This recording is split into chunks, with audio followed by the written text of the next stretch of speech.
Hello everyone. आज हम लोग वसंत भाग 3 पाठ 8 यह सबसे कठिन समय नहीं कविता पढ़ेंगे। इस कविता की रचयिता हैं जया जादवानी जी, जो एक आशावादी कवयित्री हैं और इस कविता के माध्यम से वो हमारे अंदर भी सभी पाठकों के अंदर एक आशा की उम्मीद जगाना चाह रही हैं। इस कविता में उन्होंने इसी बात को उजागर किया है। कविता का शीर्षक ही है यह सबसे कठिन समय नहीं, अर्थात हम मनुष्यों को यह लग रहा है कि हमारे लिए बहुत कठिन समय है, लेकिन ऐसा नहीं है। क्यों? इस बात को जानने के लिए हम लोग पढ़ते हैं यह कविता। लेकिन सबसे पहले हम लोग कविता को सार रूप में जान लेते हैं। जया जादवानी जी इस पाठ में बता रही हैं कि यह हमारे लिए सबसे कठिन समय नहीं है, क्योंकि आज भी चिड़िया तिनके ले जा करके अपना घोंसला बनाने के लिए तत्पर है। आज भी मजबूर है यदि कोई व्यक्ति तो उसका सहारा देने के लिए कोई दूसरा व्यक्ति खड़ा है।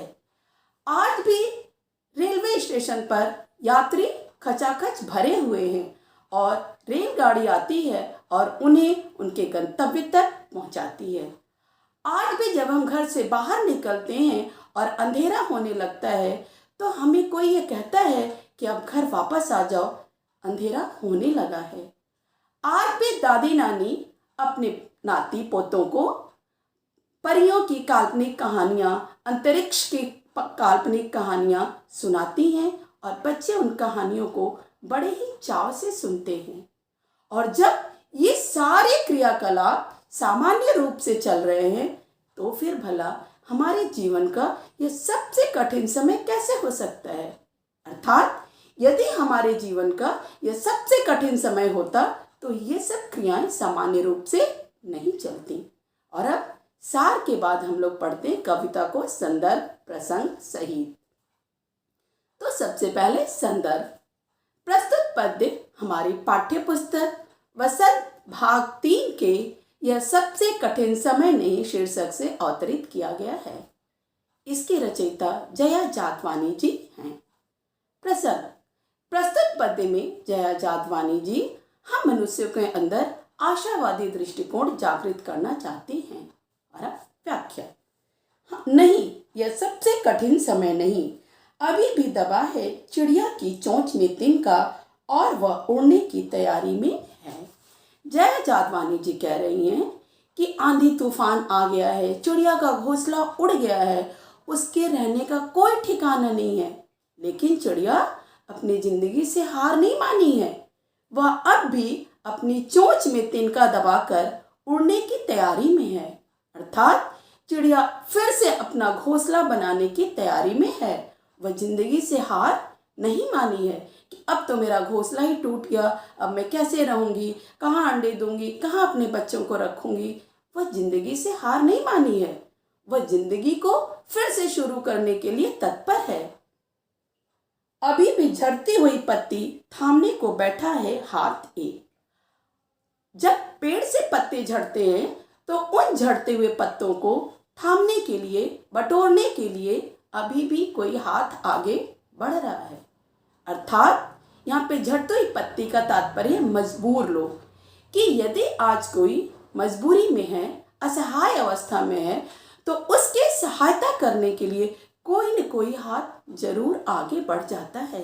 कोई न कोई जरूर बढ़ करके उसे सहारा दे देता है, उसकी मदद कर देता है।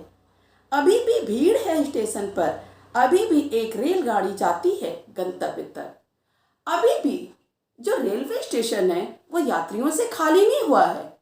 रेलवे स्टेशन यात्रियों से खचाखच भरा हुआ है और कोई रेलगाड़ी आती है, उसमें यात्री बैठते हैं और रेलगाड़ी उन्हें उनके गंतव्य तक पहुंचा देती है।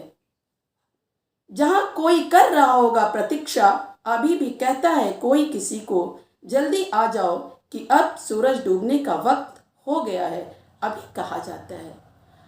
अब कवयित्री कह रही हैं कि जब हम घर के बाहर जाते हैं तो कोई हमारे घर में हमारी प्रतीक्षा कर रहा होता है, और जब शाम होने लगती है, सूर्य अस्त होने लगता है, तब वह हमें कहता है कि अब काम अपना खत्म करके जल्दी तुम घर वापस आ जाओ, क्योंकि अब शाम ढल गई है। कहने का तात्पर्य यह है कि जब हम घर से बाहर निकलते हैं तो हमारा शुभचिंतक, हमें चाहने वाला हमारे घर में हमारी प्रतीक्षा करता है और वह शाम ढलते ही हमारे लिए चिंतित होने लगता है और वह हमें कहता है कि अब अपना काम समाप्त करके तुम घर वापस आ जाओ।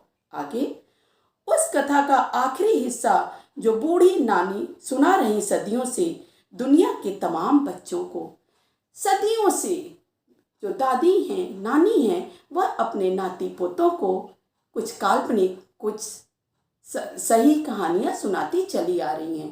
बेटा, आपको भी आपकी दादी नानी कहानी सुनाती होंगी, हमें भी हमारी दादी नानी कहानी सुनाती थी, उनकी दादी नानी उन्हें कहानी सुनाती थी। तो सदियों से ये परंपरा चली आ रही है कि दादी नानी अपने नाती पोतों को बड़े ही प्यार से अपने पास बैठा करके उन्हें कहानियाँ सुनाती हैं। उन कहानियों में परियों की कहानियाँ, अंतरिक्ष के उस पार की कहानियाँ सबसे अधिक होती है और बच्चे उन कहानियों को बैठ करके बड़े ही ध्यान से सुनते हैं। अभी भी आती है एक बस अंतरिक्ष के पार की दुनिया से, लाएगी बचे हुए लोगों की खबर, नहीं यह सबसे कठिन समय नहीं।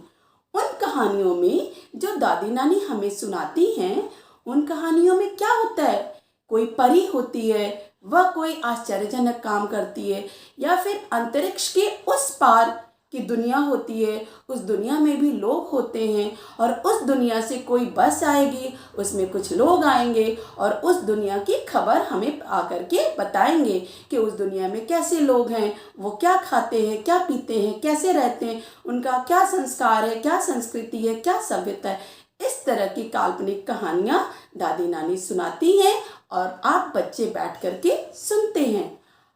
फिर कवियत्री कह रही है कि नहीं, यह सबसे कठिन समय नहीं, मतलब जब ये सारे क्रियाकलाप सामान्य रूप से चल रहे हैं, फिर भला हमारे जीवन का यह सबसे कठिन समय क्यों हो सकता है, सबसे कठिन समय कैसे हो सकता है। अर्थात यह हमारे जीवन का सबसे कठिन समय नहीं है।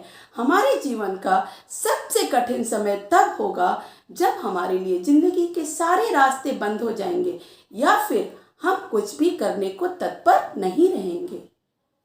तो बच्चों, इस कविता के माध्यम से जया जादवानी जी हम मनुष्यों के अंदर आशा की किरण को जगाना चाहती हैं।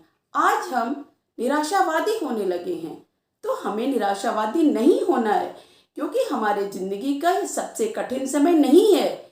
यदि हम कर्मठ हैं, जिम्मेदार हैं, साहसी हैं, पराक्रमी हैं, तो हम उस समय पर जीत अवश्य पाएंगे। और हमारी यह कविता यहाँ पूरी हुई। धन्यवाद। आपका दिन मंगलमय।